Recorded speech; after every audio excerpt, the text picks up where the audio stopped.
can't wait to see this one. Of all the superstars on the roster, this guy is amongst the hardest working. That goes without saying.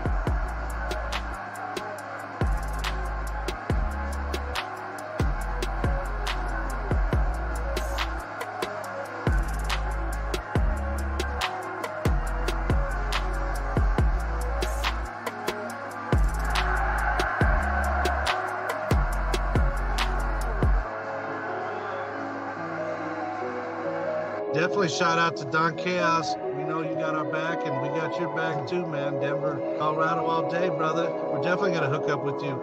Much love to Carnival Spirits for putting us on as well on this YouTube, man. Shout out to you, Don Chaos, for, what is this episode, like 126 or something like that? Yes, sir. You've been putting in work, bro. Respect. Y'all doing some shit for the community and the fam out there. Appreciate it. So just keep doing what y'all doing, you know what I mean? Congrats to Don Chaos for 1,000 subscribers. Whoop, whoop. Keep it going, man. Congratulations, Don Chaos. Yes, keep it going, man. Good luck to you, fucking Don Chaos. And fucking hell yeah on your 1,000 fucking followers. You know who it is. It's Ouija Mac, bitch. Shout out to Carnival Spirits. And fucking shout out to Don Chaos one time. You know what's going on. This is my brother. Everyone, Don Chaos and Brother Lynch Hung here. Yeah, and Carnival Spirits. What's up, man? Don Chaos. What's up? It's your boy Brother Lynch Hung. We out here tonight. Let's go. Fuego Flames and my nigga Don Chaos. What's going on, B? It's my brother right here. It's my boy. Excuse the left, excuse the left. Yo, what up, y'all? This is Don Chaos, and I'm with a very legendary man. Go ahead and introduce yourself. Hey, Sean. Yeah, we at the gathering, y'all.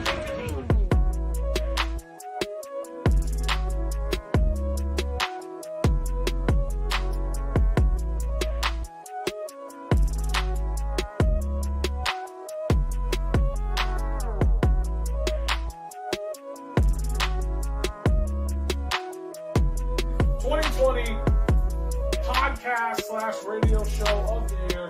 This one's always controversial. Coming in number one, we got Hours of Chaos with Don Chaos. Ooh, look at that. Ooh, there. Congratulations, man. Don Chaos, Hours of Chaos.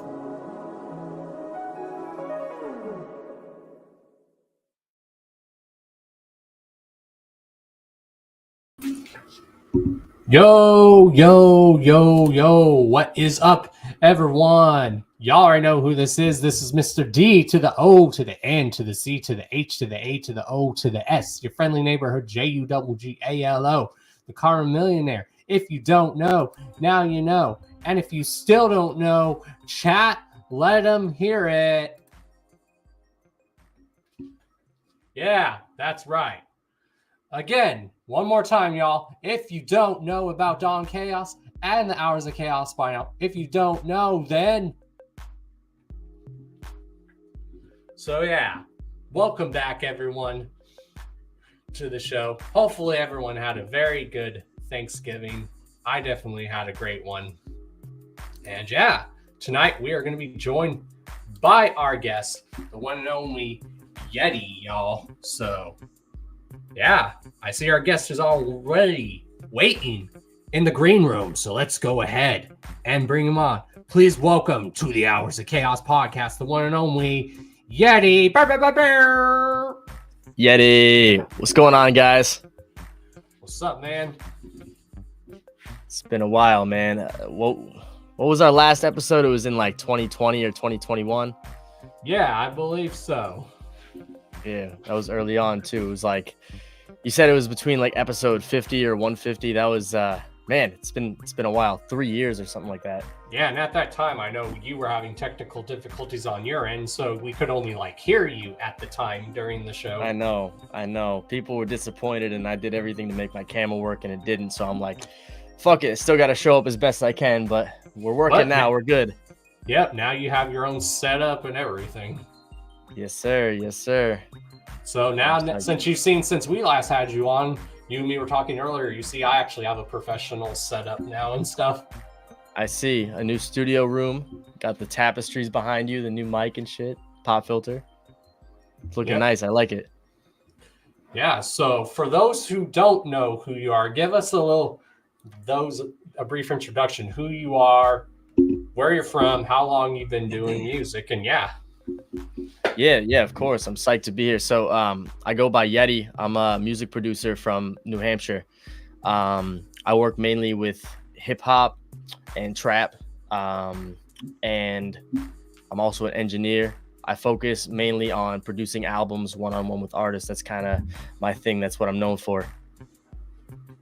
Hell yeah. And how did you come up with the name Yetiii? Like, what made you come up with that producer tag? That's a good question.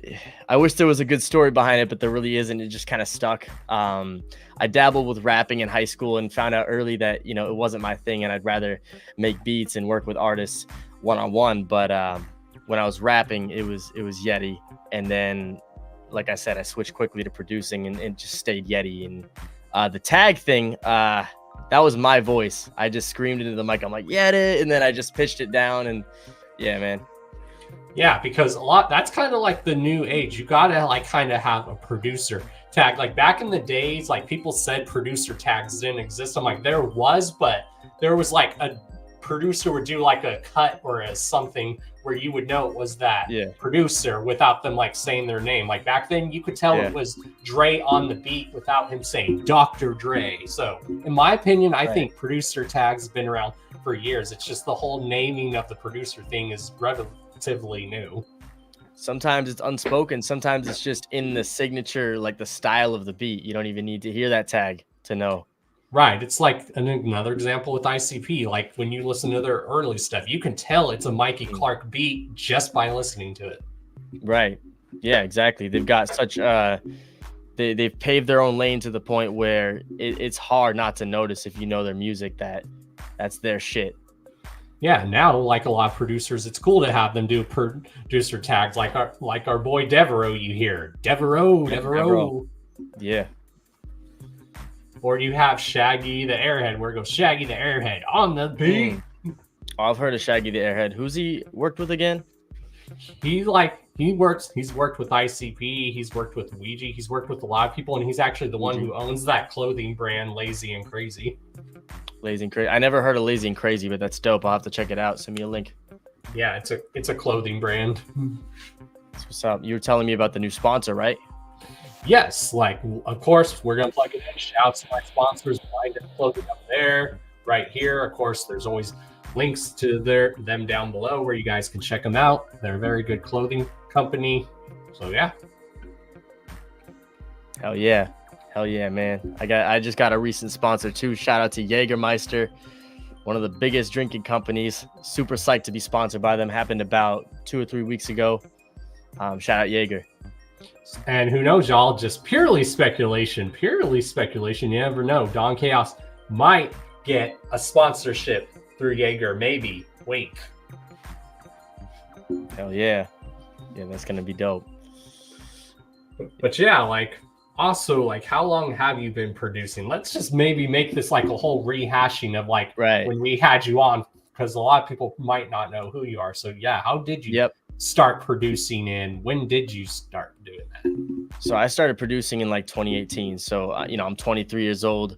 So 2018 was like right when I was getting out of high school. The summer after senior year, as I graduated. Originally, so I had been dabbling in video game programming for years, right? But I was enrolled in Fitchburg State University, class of 2022. And then that summer, I started discovering beats, and something in my head just told me, like, yo, ditch the fucking degree and pursue music. Like, no proof of whether or not this would actually happen and I would make it. But I just listened to that voice, and that's what happened. I never even showed up for my first day.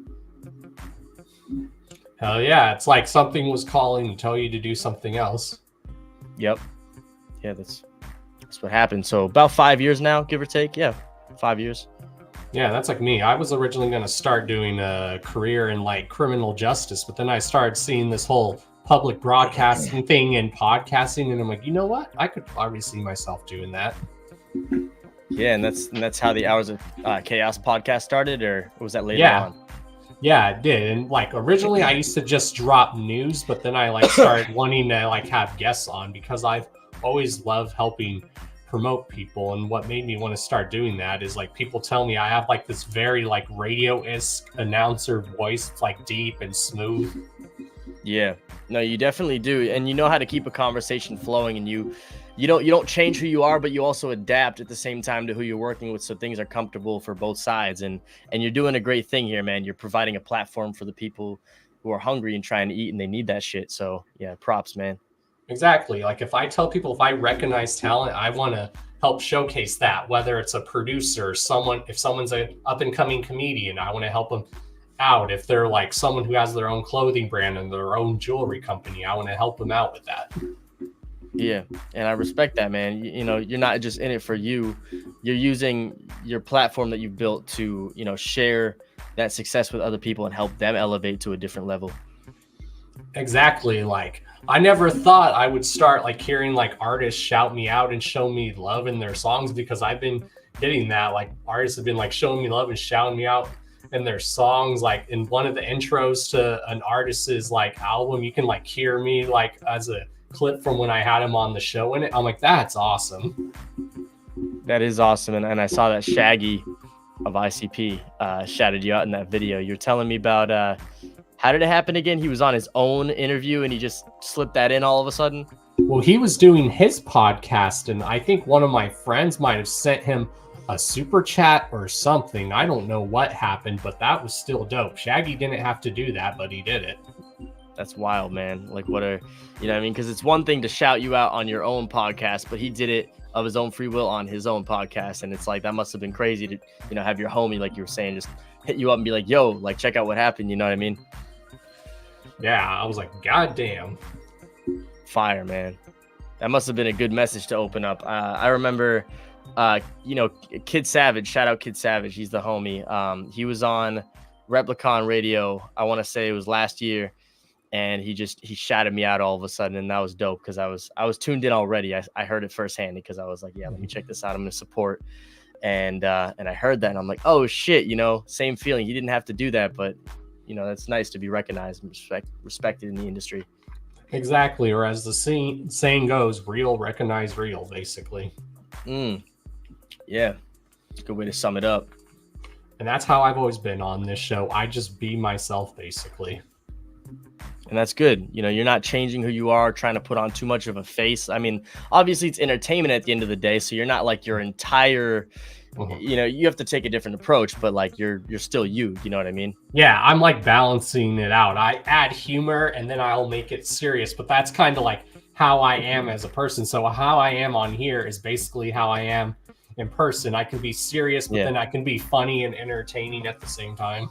Yeah, no, that's good because you're not afraid to like, you know, I go the same way. I'm not afraid to, I feel like there's this stigma that producers have to be like a different level of professional than artists do because artists are the voice and they can say whatever the fuck they want. But I'm a producer that puts myself as an artist regardless. So I see myself as an equal in this game to the artist. Both jobs they're different responsibilities, but equally important. So I say some crazy shit on Facebook. I don't care if I'm behind the scenes or a producer. I'm just genuinely me, you know, and anyone who doesn't like that, then, you know, get lost. Exactly. And that's how I am. And this platform has actually helped me like with my social anxiety, because you wouldn't think doing something like this that I suffer from social anxiety, but I do. But doing stuff like this really helps it. Right. I mean, what, episode 237, you get comfortable after that amount of just speaking to the camera and knowing people are watching as you do it in real time. Exactly. And like I tell people, I don't care how many people tune in, as long as I'm helping get my guests out there, that's all that matters. And that's a great way to approach these episodes. You can't be paying attention to who's watching and who isn't. I mean, people will watch it. These are going on YouTube usually, right? These go on YouTube. Oh yeah, it's on YouTube, Facebook, it's on like Twitch. Oh, I gotta add you on Facebook. Word. Okay. But yeah, man. With this platform, you can multi-stream on multiple platforms. It's cool. So this is live streaming to YouTube right now too? Yep, YouTube and Facebook and Twitch. And those stay up afterwards so people can, you know, watch it back if they missed it. Yeah, on Twitch though, they can't go rewatch it, but if they want to, they can go rewatch it on YouTube and Facebook. Right. That's how Twitch works. I remember. Oh shit, I used to use Twitch Not so much anymore, because like I used to screen share and have my camera while I produce beats or work on a track behind the scenes to, help people, get involved and take a look at what I'm doing. But using I like have a homie professional. that does that. What's up? Oh, I have a homie, Andrew Ponix. He's a producer, and he does that too. Like he does streams like where he'll show like a beat that he's working on, or as he's making a beat from scratch. It's cool. Andrew Conix or Ponix? Ponix with a P. Yeah. Oh, word. Okay, I'll have to check him out. I haven't heard of him. Yeah, he's a very great producer. Yeah. No, I'll have to. So what? He works with like underground hip hop style, or what does he do? Yeah, he does that, and he actually did the intro for like my fiance's podcast. So if you watch her podcast and you hear the beat that's in the intro, he made that beat and produced it for her show, which is cool. I'll check that out, man. Do me a favor. Can you send me a link to that afterwards? Yes, I definitely will.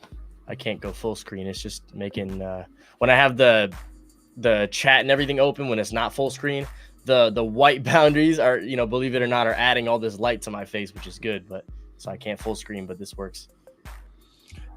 So yeah, what was like your first exposure like to music? Like what's like the first song you can remember hearing that like grasped your attention, like music in general? It could be like something you heard on the radio, could be something your family heard. Like me, I think growing up, it was something my family was playing. It was either some Prince or some Michael Jackson. That was like the first music where I'm like, what is this?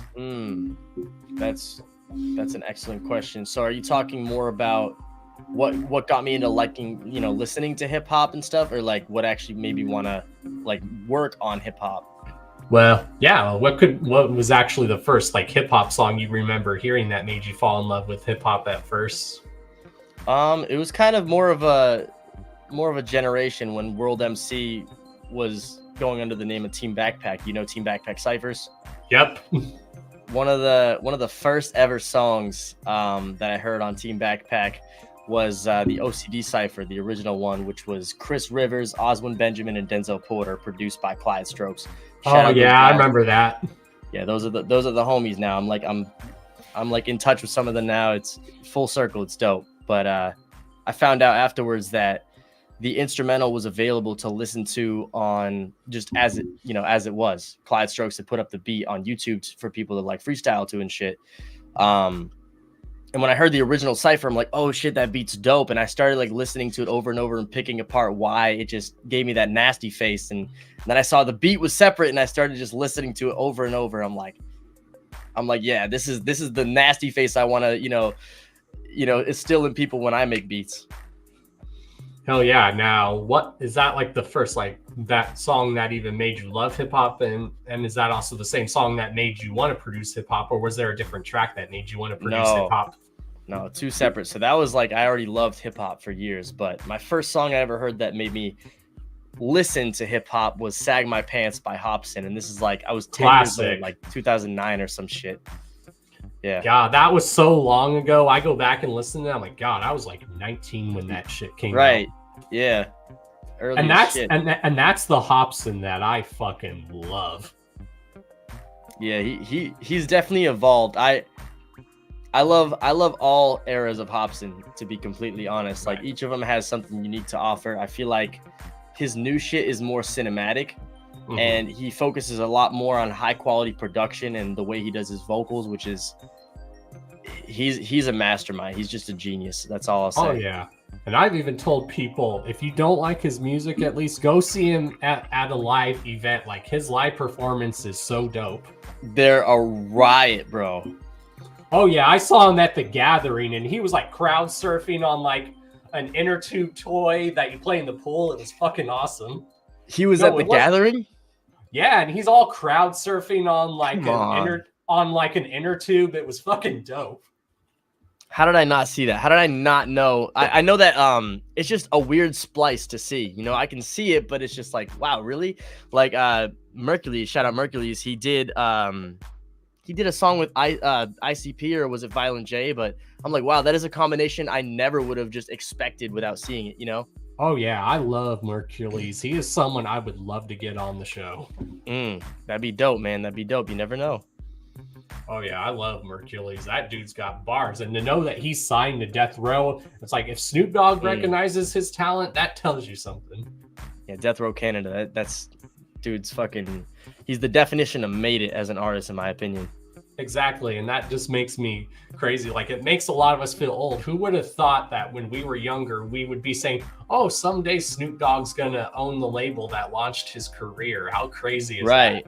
Right, and you know what's crazy too is like I want to say he's only like 30 or 31, and he's been popping since 2014 or 14 or earlier. You know, when he did his Panda remix, that's when I discovered him, and I know I don't remember the details, but I know he was doing numbers back then. So that would have made him like 20 or 19. I'm like, damn, that's really inspiring for me. Yeah, and when Snoop Dogg came out, he was in his 20s, and now he's like in his 50s, still doing it. Because talent never really dies. There's no age limit on hip hop. And that's why I think it's funny how Snoop actually trolled people a little bit. Like, he made a post saying he was going to quit smoking weed, but then it eventually came out he was doing it for a funny ad campaign for something, and he's like, y'all really think I would quit smoking weed? Come on now. Yeah, people bought it. He was just fucking with people. I was like, damn, Snoop trolled the fuck out of y'all. I'm like, I know that's not possible. That's like if he said on April 20 that he wasn't going to smoke anything that day. It's like, come on, man. We all know that's not true. Or that's like Willie Nelson coming out after so many years saying, I'm not going to smoke weed anymore. Bullshit. It's like, yeah, all right, bro. Good luck convincing the people of that. Which conveniently, that was the very first concert I ever went to. It was a Snoop Dogg show when I like graduated middle school. So it was dope. Was it really? Damn. Like, how about this for a lineup? It's my first ever like show by myself without my parents. It's a hip hop show, and the acts are Chameleonaire. Remember that name? Fucking Paul Wall, Twista, E40, and then Snoop Dogg as the closer. How dope is that? That's a melting pot. Holy shit. Oh yeah. Like, everyone's like, whatever happened to Chameleonaire? I'm like, I think he's like a movie director now. You said Twista was at that show? That's a wild combo. Yep. That's a wild combo. Yeah, like Crazy Twista from Chicago that fast raps like crazy. Oh, what's his name? Merc did a song with Too Short. It's really dope. I think it's called Yeah, Yeah, Yeah. I love that song. Oh, yeah. Too Short is fucking classic. And you know, this is what's cool. I always tell my fiance this. I'm like, your mom's cool, but this is how I know your mom is cool. Her mom is like 70-something, and her mom loves Too Short. I'm like, fuck yes. That's a win. That's a win right there. But then again, her parents have always been open-minded, and just like any type of music, I'm like, that's how I know your parents are cool, because they're open-minded. Oh man, that's dope. I have this female friend who I just introduced her to Gmo Ski, and that's like the ultimate test to see if you can get along, you know? That's like taking it to the extreme. And yeah, it was cool. We were at a show in Brooklyn. My homie Paranoa, shout out Paranoa, was doing the show in Brooklyn, and I just produced his last album. We had finished it up, and he was performing like 2 or 3 songs from that set at his show in Brooklyn. And we all kind of went up together, and it was dope. The whole way up there, I was showing her Gmo Ski. It was fucking wild, Oh yeah. And what is like some like people that you've actually worked with that you could like say you've worked with that you got the chance to like produce for? I wish I could say right now, but like just trust that there is a lot of names that when people, I can't tell you much about it. I can't tell you when, but soon. And when people see these names, their reaction is just going to be like, but how? Like, how the fuck? You know what I mean? They're not going to like, but yeah, that's all I can say for now, but I'm psyched, man. Oh yeah, that's really cool. And what would be some of like your like producer like influences? Like, what are some producers in the game that you would consider some of your influences? Definitely Clyde Strokes for one of them, because he produced a lot of the TBP shit. Kato, Lance, definitely. Apathy, I feel like some people don't know he produces a lot of his own shit, and he's produced records where he's not even rapping on it, and they're super dope, like sample beats and shit. So Apathy, Derringer, Oh, people yeah. like that. Yeah, like some of my favorite producers are the obvious, like Dre, and yes, I even love Kanye West as a producer. Like back then, he used to produce some fire ass shit. Yeah. I was like, I was like, yeah. Now he may be a little but as a producer, especially back in that day, he dropped some fire ass beats. He did, man. People slept on him as a producer. I feel like some people still nowadays don't know that he produced a lot of his own records. Exactly. Like I like a lot of people that do their own production. Like another one of my favorite hip hop artists / producers is MF Doom. He produced a lot of his shit too. Yes, he's a mastermind. My brother, that's like his favorite rapper, if not one of them, and mine too. And he's so meticulous with like just the way he arranges his project. And there's like these Easter eggs in it, like the song or the album Food is an anagram for MF Doom, and I'm like, damn, that's crazy, you know? That album is fucking classic. Yeah. I was still shocked when I found out he passed away. I'm like, no fucking way. Tragic, man. We lost DMX the same year too, and I want to say someone else, I forget. And Coolio. No, that was the year after, I think, like early like spring or some shit. But oh man, we're losing some legends right now. We lost Juice WRLD. I feel like a lot of people in you know, the Juggalo scene aren't too into that kind of shit, but I love all music. There's new school rappers that really know what they're doing too. Not all of them, but Juice WRLD was a fucking legend, man. He was brilliant. Oh yeah, I love Juice WRLD. I love Juice. One of my favorite songs. Sorry, go ahead. But then again, I'm open-minded. Like I remember the first time I heard him on that song he did, Godzilla. I'm like, God damn, this dude's got bars. I liked his part on Godzilla. I wasn't a fan of the song overall. You know, some Eminem stuff I'm big into, and other stuff I'm just like I can't really get into it. But just because you love an artist doesn't mean you have to love their entire catalog. There's still songs that you gravitate towards if you're trying to like, oh, I'm listening to Eminem, like, you know, this song and this song, but not this one. You know what I mean? Exactly. Shit, but Robbery by Juice WRLD, one of my favorite. Oh yeah, that's a good one too. Nick Mira, his producer, or at least his main producer, is just on another level too. Matching his energy, you know, you can tell they have a really close relationship. Like it's not just two separate entities. They're really like they were building something together. Hell yeah. There's just so many good producers. So what's actually your creative format? Like when you're like creating a beat, like do you listen to other people's beats or do you just sit and just vibe out? Like what's like your creative process when you're making a beat? It's entirely independent. I don't listen to anything, and that's how I get that raw, like, this is exactly what I'm feeling right now. Like, I know some producers, they'll just, like, randomly do stuff, or sometimes they'll just, like, smoke a little bit to get their creative juices flowing.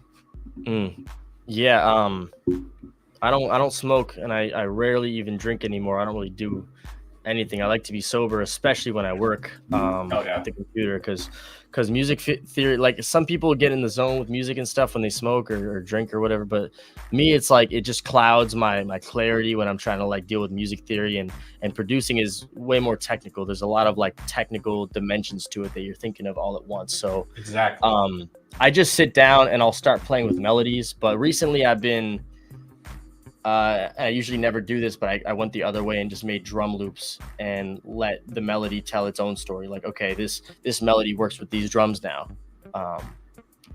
Really depends though. You know, I try not to stick too religiously to my process, you know? Exactly. And I know you told me that when we had you on before, you like to make all your beats like sound very unique and different, but where people can tell it's still going to be a beat by you. Exactly. You don't need to hear the tag. I focus structure, being unique with the structure and the drops and where they happen is very important to me. That's one element that I've absolutely mastered. Is my drops aren't just okay on the snare and then back on this part. I'll really like tailor them.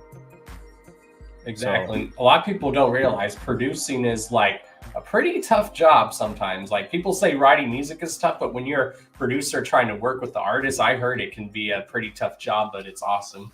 They're equally important, I would say, but producer has a lot more technical aspects in terms of the song, um, which is a gift and a curse because when you start focusing like music, especially mixing, it's all numbers at the end of the day. There is philosophies with the audio science and all this shit. I could get into it, but only producers will give a fuck about it. Bottom line is you have to like understand that stuff to make better music, but also understand that don't let the numbers dictate all your decisions. Just keep it in mind that if I do this as a creative choice, the numbers say this might be the consequences of that. So I just got to deal with that, all this stuff. But don't make music with numbers. Just understand that in the back of your mind, how it's going to, respond when you change things in the computer. Exactly. And I like how some like producers, they can do that. They can like create like what's in their head, like the beat they hear in their head, or an artist's like, I'm hearing this one type of beat, and then the producer will be like, does it sound like this? And they're like, yeah. Right. Because their job is to translate sometimes. Artists aren't expected to know the terminology. If they're more involved in the producer side of things and they've worked with a lot of producers that know what they're doing, they might know how to phrase stuff, but that's not their job at the end of the day. We just got to translate for them and be like, is this what you meant? It's surprising how many artists don't know the difference between reverb and delay, and they just call it echo, and you have to figure out. And I like producers that sometimes use like live instruments in their music. Like some they'll actually be playing the guitar. Like Devereaux, an example, like a lot of the songs you hear that has guitar, he's like legit playing the guitar on there, and he's recording himself playing the guitar or him playing the drums. It's dope. That's fire, man. I'll have to check him out. The other one, Jake Palumbo. Shout out Jake Palumbo. He's super dope, dude. He does these a lot of live instruments in his beats, which inspire me. He's a machine. And that's one thing I like about, especially like old school, like hip hop, like you would hear like live drums in the background. Yeah. You can tell the difference. It's very distinct between using just electronic samples and pre-recorded kick drums, snare drums, and when it's natural, because there's a little bit of deviation between every hit because it's literally live recorded. Exactly, and that's why I always explain to like my dad when I was younger. He's like, "Are there any instruments in hip hop? If there was, I'm like, yes, it's the sampling machine and it's the beat making machine, basically." Yeah, and I agree with the live drums thing you were talking about, because if you record a drum loop with just all acoustic drums, live drums, nothing is truly the same. Nothing is truly exactly the same. You hit the snare twice, it's different. So it gives it that dimension of life that you don't get from just using samples over and over, like snare. It's like, it's not the same.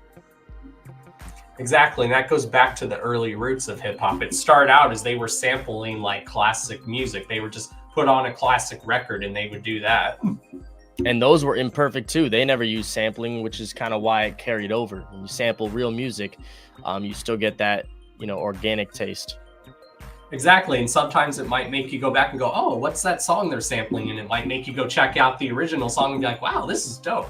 Right, which is like why I feel like people take sampling the wrong way. It's if you're doing it for the right reasons, it's a tribute, and it resurfaces old music that people never heard of before, and that's the beauty in sampling too. Exactly, like you're starting to like see like a lot of rappers like sampling old school rappers. Like I never thought I would see some people like sampling ICP now, and that's fucking dope.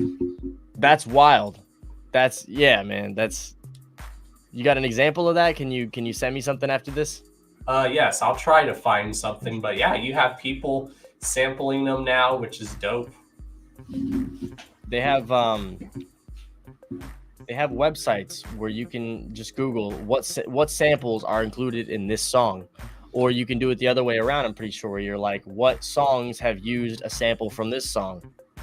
Exactly. Like there's YouTube channels I watch like that just out of curiosity. Like there's one that will like say like samples all used on so-and-so album. And there's this one saying samples that ICP has sampled in the music, or just what Dr. Dre used. It's just like any artist. It's cool. Both are really cool, but I gotta say I'm much more entertained with the way it's like, who's used this song instead of, what song was this, sampled by? Because it's pretty much you're going the opposite way and you're saying, okay, same song, how would different producers approach this? Let's see what they heard in this sample. And it's pretty cool. Exactly. Like one of the favorite samples I like that they use in a lot of music is that song where it goes, "In the sunshine, my life, my life, my life." What song is that? Just curious. It's like an old 70s song where they go, "My life in the sunshine." Everybody Is it Let loves... the Sunshine In by Fifth Dimension? Yep. You gotta be fucking kidding me. Like so many people have like sampled that song. Oh my god. Yo, are you fucking yo? I have no words right now. I'm gonna tell you something after the live. Oh yeah. But I like how like old songs like that are sampled. Like I've heard like so many good old songs sampled. Like you have people sample James Brown and shit, and that's fucking dope. Right. James who's that again? James. Oh. He sings I Feel Good.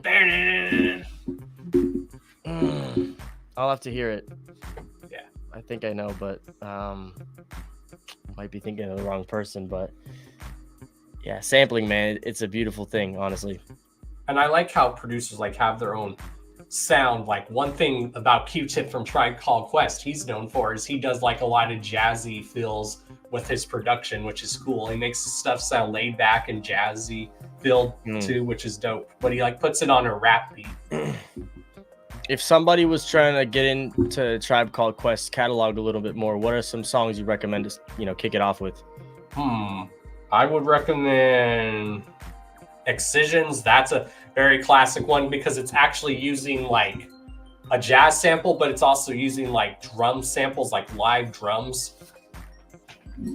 Live drums. I'll have to check that out. I ask for personal reasons too. I might have to do a little more research and do my homework on Tribe Called Quest. Right, and that's one thing we were talking about earlier. Like that's why I liked even MF Doom. Like his idea and how he makes beats is fucking dope. His beats are crazy. It's not necessarily lo-fi, but it does have an undertone of lo-fi, and his voice is just, you can't mistake it for anybody else, honestly. Exactly, and I like how there's like very rare interviews with him. Like he kept this like mystery about him, which is dope. A lot of people don't know he's British. Exactly, a lot of people forget he's originally from Britain. Did he move to the U.S. at any point, or did he stay in Britain and keep making that music in like? As far as I know, he moved from like Britain to the U.S. or something. Just like a lot of people don't know, Slick Rick is originally from Britain. I didn't know that. Yep. Yeah, you just taught me something new. And it's cool, like when you hear like an artist's like influence, like Ill Bill, like a lot of his influence is like metal stuff. Like you wouldn't think he had a very heavy metal influence being a rapper, but he does. Right. Yeah, man. There's a lot of there's so much flavor out there. There's and I'll admit I'm on the younger side in terms of hip hop, so I missed that entire generation before I was even born. People gotta remember that, because I might look or act older than I am, and that's just my personality and the way I look. But I feel like people are surprised when I haven't heard a certain shit, because that's just how it goes. Younger people haven't heard a certain shit, and I'm not afraid to say that publicly, that that there's a lot of music out there that I should know at this point, being such an involved producer that I don't. But there's always new shit to discover, just I happen to have a little bit of catching up to do. Oh yeah, that's kind of like how I am. I'm always discovering new music, and I'm always open to listen to new stuff. Right, man. Yeah, it's an endless library online. Yeah, like I tell people, I'm just like a fan of music. If something makes me bob my head or gets me going, or if the lyrics are relatable, like the best thing I tell people why people like music or certain types of music, I recommend them read the book This Is Your Brain on Music, The Science of a Human Mind. It's really cool. I'll check that out. It's called say that again. This Is Your Brain on Music, The Science of a Human Mind. That's really cool. So it goes into the psychology of like what music does when you hear it and shit. Yeah, and what makes people fall in love with music. Like maybe the beat gets them first, and then maybe the lyrics are relatable. It's really cool. That is cool. I'm gonna have to check that out. It seems like a book I would actually get lost in and read. And that's hard for me. I don't read a lot of books. I read mostly I like philosophical books, something that feeds the soul, and learning things about music business and stuff like that. But I'm very limited. Like, I'll show you a book I read. I recommend this to anybody who needs a kick in the ass sometimes for creative battles. It's called it's backwards, but it says The War of Art, right? And by Stephen Pressfield. It's just little passages, the whole thing. And for example, resistance, and it talks about resistance being a force that you'll fight till your deathbed, right? Resistance, like, I'll put this off to the last minute, and that never changes, and it takes different forms. Like, it's saying resistance and victimhood, procrastination, the choice of your partner and shit. And I would recommend anybody to read this through and then come back to it and just flip to just random pages for moment of inspiration. Oh yeah, maybe you could do that even for inspiration on your socials, like post a quote from like one of those books every now and then on your socials. That'd be cool.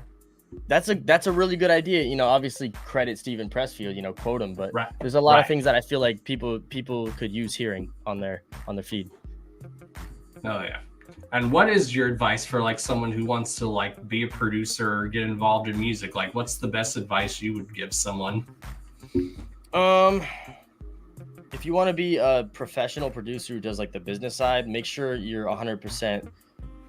Make sure you love what you do first, and learn how to do it with the ins and outs, and then introduce the business side of things. Because if you don't know what you're doing, or you're on the fence whether or not you love it, the business side is not going to go well. It's going to be transparent that you're not really sure what you want to do, and people won't take you seriously. Hell yeah. And then now some of the questions we usually ask our guests, these are where the questions get fun. You're stuck on a desert island, and whose discography, like artist or group, are you bringing with you to get you through on being stranded on that desert island? Jesus, you're going to make me choose? All right. Like one example, I would choose like Black Sabbath, or I would choose like ICP's discography, because they have so much work that would like keep you occupied. Spread out. Jaron Benton. Hell yeah. Yeah. He's taken a twist with his direction recently, and he's doing stuff that's a little more beat wise, is more stylistically relevant. But his entire catalog just has this vast evolution of just everything you could want in a hip hop artist, in my opinion. And I like that with artists when there's like progression. Like Outkast, an example, none of their albums sound the same, and that's what makes them sound dope. Yeah, and I love, I respect that, and I especially love that when artists aren't afraid to explore new genres, because I feel like fans hate that shit sometimes. And they keep asking, like, when are we going to get the old Jaron or whatever? And it's like, man, I'm doing what I want to do. Like, I respect it, but like, fuck your opinion, Oh yeah, people do that with Tech Nine. They do that with so many artists. Like, oh, I want this artist to sound like this. I'm like, but you don't want them to be. You want them to be how they sound now. That's the evolution and stuff. Right. You don't love the artist. You love the idea of them. And that's, they still do that shit sometimes, but that's just not them anymore. They're doing what they feel, and that's what makes every chapter of their career authentic, because they're not forcing something. And I like artists that are like more than one dimensional. Like, I was like, yes, Tech Nine can be seen as a rapper, but I don't just see him as a rapper now. He's an artist. He can do a rap song. He could do a rock song, a metal song. He could do straight ass singing. Yes. But he still sticks to what he knows, what people know and love. He just wants to show his other talents that he has. Right. We got to understand, artists are human too. They get bored of doing the same thing over and over. Like, yeah, they have their niche where it's like, it's fail safe. They know that they can do this right and they can nail it. That's their signature, like, pioneer sound. But then there's, they're human. They like to do other shit too. Like I said, people get bored doing the same thing forever. I've been kind of personally delving into emotional trap, like R&B-ish hip hop beats, and that's inspired a new level of records that sound like radio hits, Oh yeah. And then one of the other questions we usually ask our guests is like, name top 5 albums. It could be like any genre that like changed your like life forever, that are your top favorite even albums of all time? All right, let me think of all 5. I got 1, 2.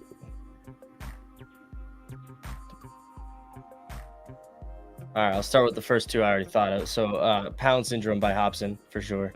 Hell yeah. Classic.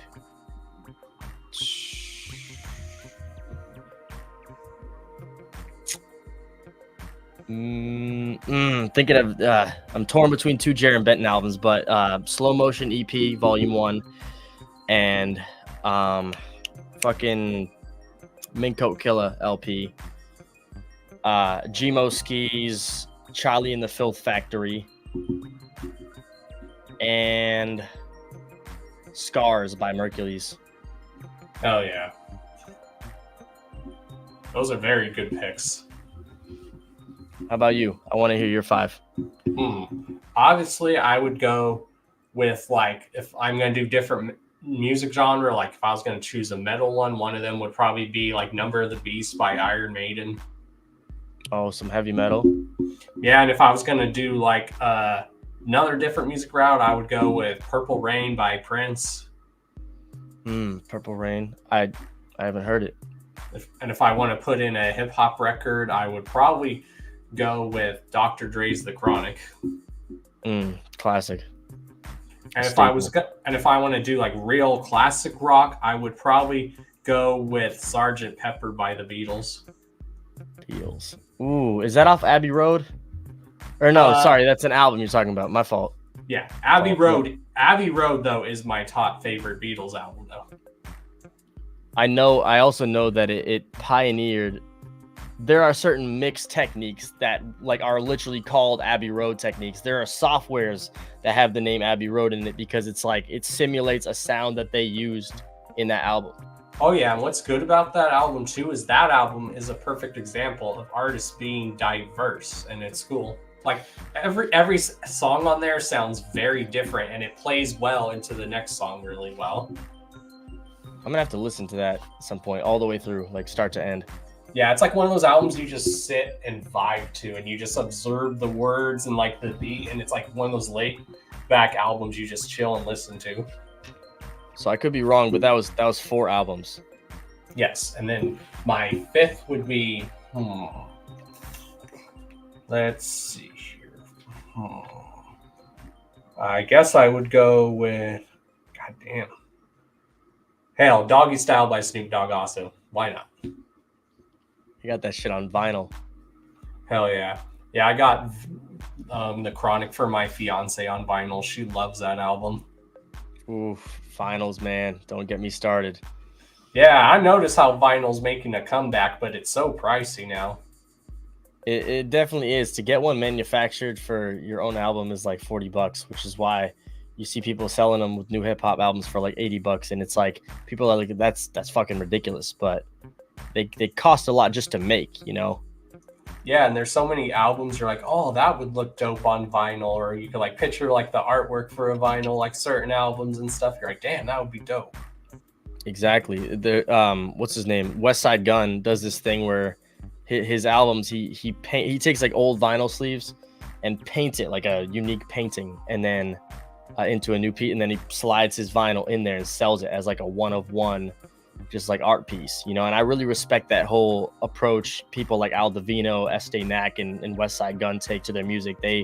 They'll sell their shit on Bandcamp for like the most wild numbers, like $80.37. Just like it's crazy, man, honestly.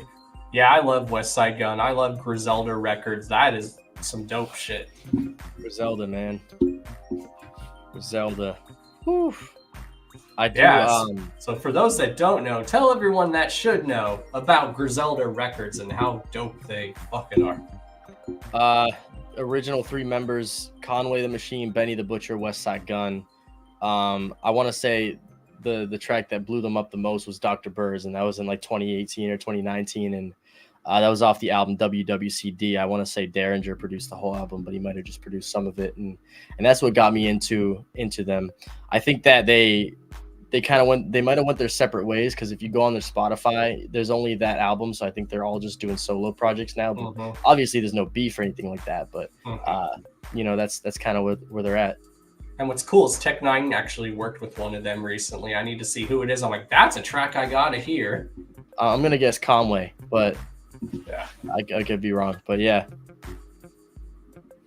Yeah, those dudes, like, I always tell people, when people say that there's not good hip hop out there, I like talk about Griselda, and I give them some Griselda stuff. I'm like, here, that's current hip hop. Now tell me that doesn't sound dope, but it has like an old school feel to it. It's like ignorant rap to the extreme. Yeah, like, it's like, but it feels old school as well. There's rappers that talk about doing shit, and you can kind of tell, but I feel like, I don't know them personally, but you can tell when people are actually doing shit and not talking about it. But I can't speak on anybody. But yeah, when I hear Griselda, I get a lot of like Wu-Tang Clan vibes from them, like that dark, gritty shit. I think, Wu-Tang, man. Yo, I went to a Wu-Tang concert in 2018. That was fire at the Palladium, I think, upstairs. God, I would love to see them live. I wanted to see them. They came down here like a few months ago. It was them and Nas. I'm like, damn, that would have been dope. Oh, that's a fire combo. And I love Wu-Tang. That's who I would also bring to like a desert island with me. I would bring all of Wu-Tang's discography with me. Their Wu-Tang albums, solo albums by all of them, because Wu-Tang has so much music that would last you forever. Man, there's a lot of artists that I really need to do my research on, but I know a splash of everybody's catalog. I love the song "Made You Look" by Nas, but obviously everyone knows that one. It's a classic. But shit, man, you know, check out "Get Down" by him. That's a good one. He's like sampling James Brown in there. Oh, my brother might have shown that to me, but yeah, I'm gonna listen to it when I get off here. Oh yeah, it's a very good song. He's like sampling old soul like stuff. I'll check that out. That sounds like my jam. I do. Sorry, go ahead.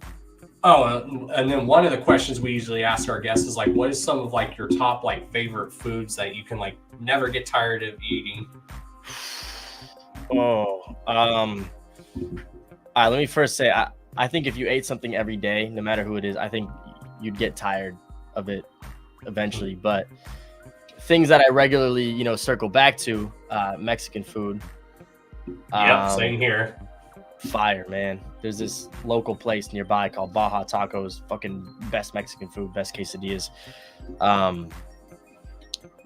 Burgers, there's this place called Papa Joe's right nearby, next, you know, down the street from me, and they make really good burgers.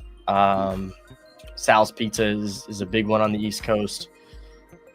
You said 5 foods? 5? Yeah. Korean food, there's this place called Wujong, and there's a Japanese hibachi place in Tingsboro, Mass, which it's like this fucking 6-course. You get there, it's salad with this, you know, give you the miso soup. Then they do the entree where it's like the filet with garlic butter, vegetables, and then ice cream and shit. It's $25. You can't beat it. But yeah, man, it's my 5. Hell yeah. So yeah, is there like anything else you would like to like plug or give shout outs to like anyone? I would love to. Thanks for asking, man. So I've been working with an artist for a few years from Boston. Homie's name is University 617. That's my fucking brother. We, you know, as a duo, artist-producer duo, we go by Yetiverse, YETIVERS. If you look up Yetiverse or Yetiverse EP on all platforms, it'll show up. We just did an EP. It dropped back in August. It's really just a showcase of, you know, our versatility and what we're capable of as a duo. We got more shit coming soon. Follow-up project, but can't say more on it right now. But yeah, I just want to shout out University once again. I want to shout out Jägermeister, my new sponsor, and yeah, that's really it, man. I appreciate the opportunity. Hell yeah, and like I always tell people and my guests, you're always welcome back on the show, man. Like if you ever want to come on and promote anything, just like let me know. If you know anyone that would want to be on the show, have them hit me up. I appreciate that, man. You're the best. Hell yeah. And is there anything else you want to like plug? Of course, everyone, make sure you check out all his social medias down below. Absolutely. It's at PRODYETI, Prod Yeti. It's pretty simple. Look it up. It'll all pop up. Shoot me a follow. I'm very approachable. If you're interested in working with me, shoot me a message. I produce, mix and master. I produce entire projects with artwork and everything too. But yeah, my goal is really to not just drop the ball when the project's done. Like, I really want to help it do well. So that's my big thing with artists, is like I'm involved in the promotion process, and I'll help it get where it needs to go. It's very important to me.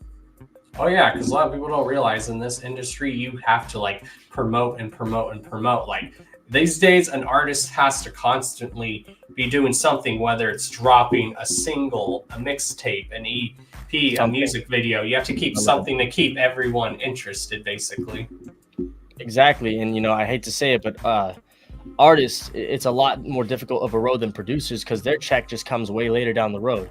The producer in some cases will charge them, and they got to pay for promotion or whatever they need to do to get it out there, and then they're getting pennies from streaming services. So I just try to do everything I can to make sure that the check they're giving me is every penny is accounted for. I try to help them promote it and everything.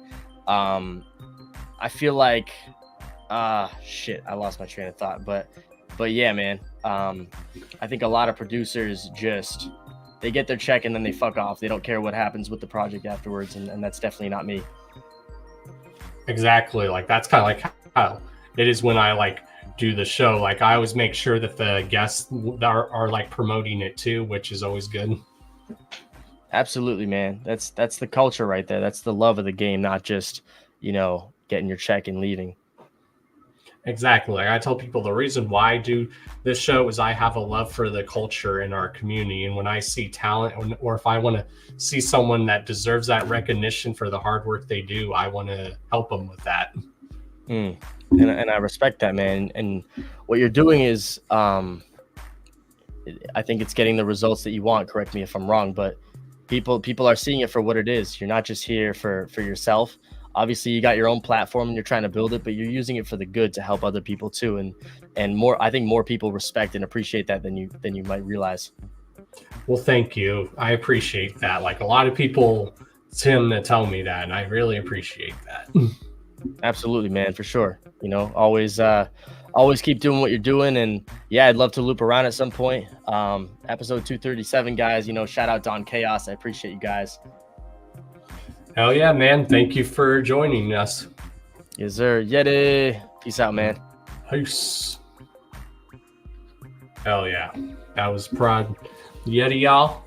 Thank you for tuning in. This was a very dope episode. Very dope, influential episode. So yeah, let's go ahead and get into some topics. Thank you for everyone who's tuned in. Lady Chaos, thank you for tuning in. What is up? So yeah, let's go ahead and get into some topics.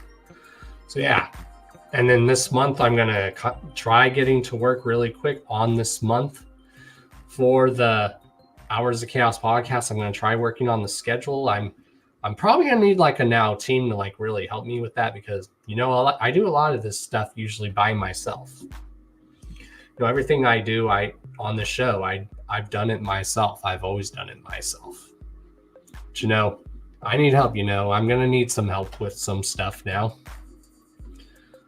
It's never a bad thing to ask for help.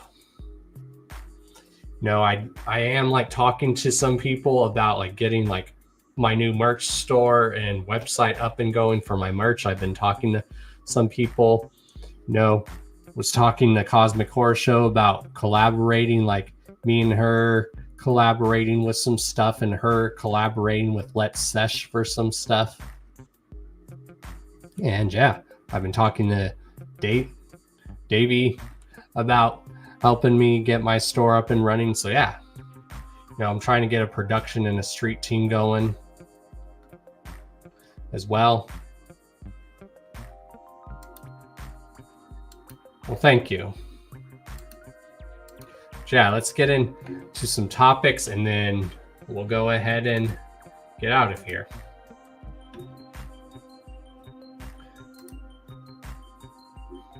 course, again, this podcast is sponsored, and thank you to my sponsors, Blind Death Clothing. Make sure you check them out down below.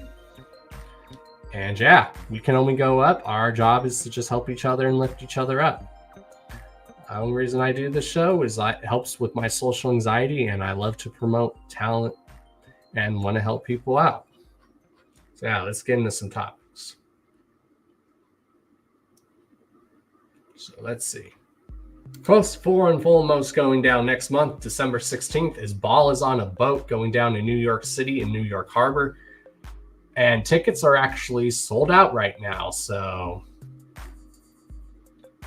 that's a good event coming up. There's a lot of Christmas events close to Christmas coming up. You know, we have the West Coast Christmas in Las Vegas show going down with Hex, you know, Triz, Wacko, and my bro, Dot Strife, is also performing this show.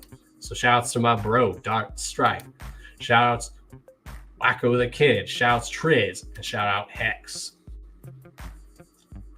West Coast Wicked shit, y'all. Then we have Axmas going down December 9th at Stan's Room, or Satan's Room, in Fort Wayne, Indiana. You know, LLE, Law of Evil. Then we have Tales of a Clown going down December 15th, which is one night only, story time with Violent J. How dope is that? And tickets are only $35.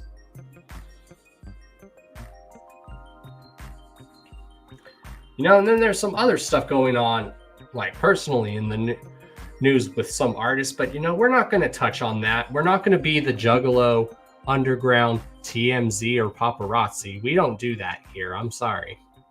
We're not the Juggalo, TMZ, or Paparazzi.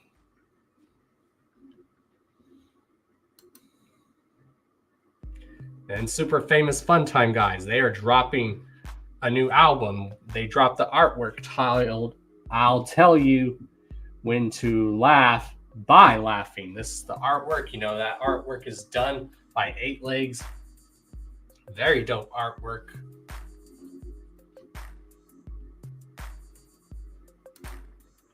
You know, Necro and Ill Bill, both brothers, have dropped a new single titled Madness. Look at that dope artwork, y'all. That is some dope artwork. And go listen to that track. Also, there's the track listing for the Super Famous Fun Time Guys album.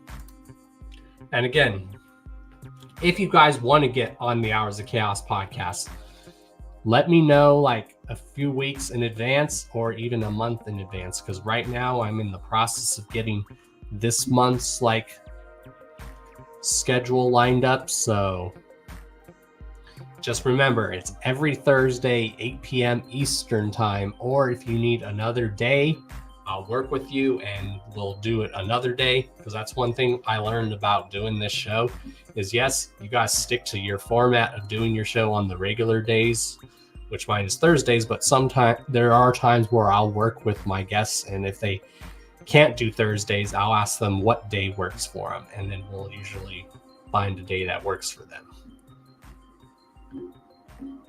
So yeah, another show we have going on is Black Christmas in Denver, Colorado. You know, you have Triple MFD, you know, Make My Motherfucking Day, Performing Class, Beast Mode Warriors, the homie Chuckles, Mr. Dosha. Going down at the Roxy Theater in Denver, December 16th. Doors open at 7.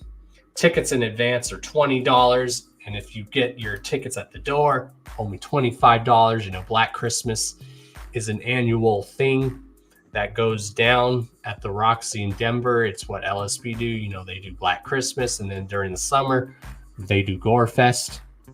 I just know around Black Christmas now, they don't get a lot of people to perform now like they do Gore Fest, because, you know, it's around the holiday season. But they still get very dope lineups for Black Christmas. So, anyone's in Denver, again, tickets in advance are $20, or Tickets at the door are $25.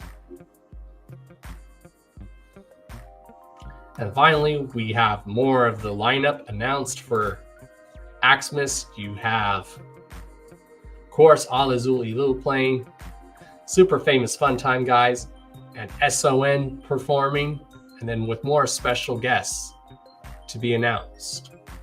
So yeah, it's been a very good episode.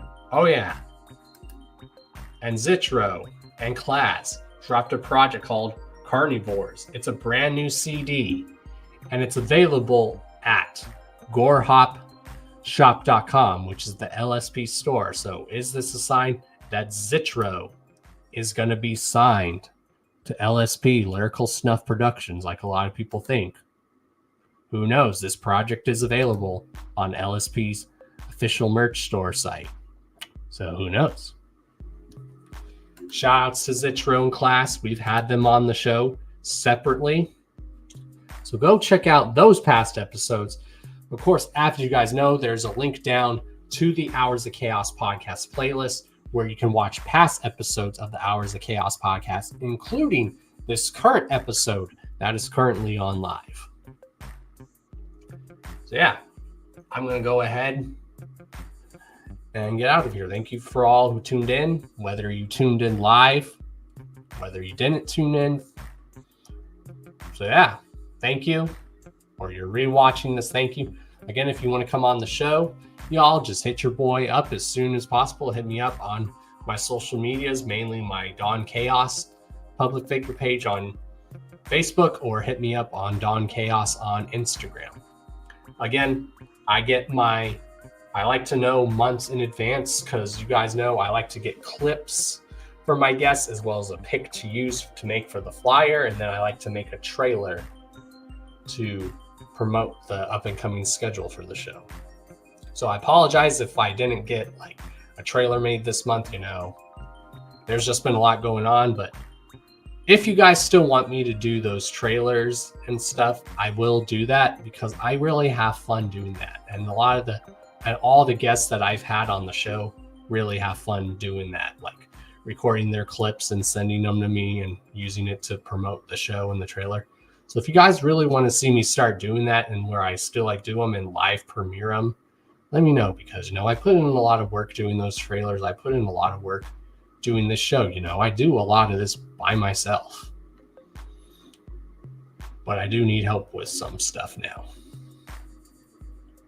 But yeah, it's been another great episode. Thank you, Yetiii, for joining us. Make sure you peek his social medias down below, as well as social medias for your boy. And make sure you peek the link down to your boy's social medias, as well as my sponsor, Blind Death Clothing. Make sure you guys check out Let's Sesh live every Tuesday, 10 p.m. Eastern Time, 9 p.m. Central Time. And yeah, make sure you check out Let's Sesh and follow them on all their social medias, which are down below as well. So yeah, I'll also get hopefully a merch store up and running. And yeah, you guys are awesome. And again, before we let you guys go, I'm going to sound off and say, you guys already know who I am. I am Mr. D to the O to the N to the C to the H to the A to the O to the S, your friendly neighborhood JUGGALO, the Karma Millionaire. If you don't know, now you know. And if you still don't know, chat, let them hear it. Once again, if you don't know about Don Chaos or the Hours of Chaos podcast, if you don't know, then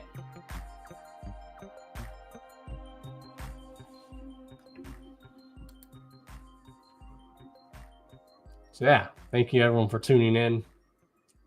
And I'm going to go hang out with Lady Chaos, with the love of my life. Deuces, y'all. Also, thank you for tuning in. Lady Chaos, definitely always tuning in. Love you, babe. Mwah. So yeah, you guys are awesome. Deuces, y'all.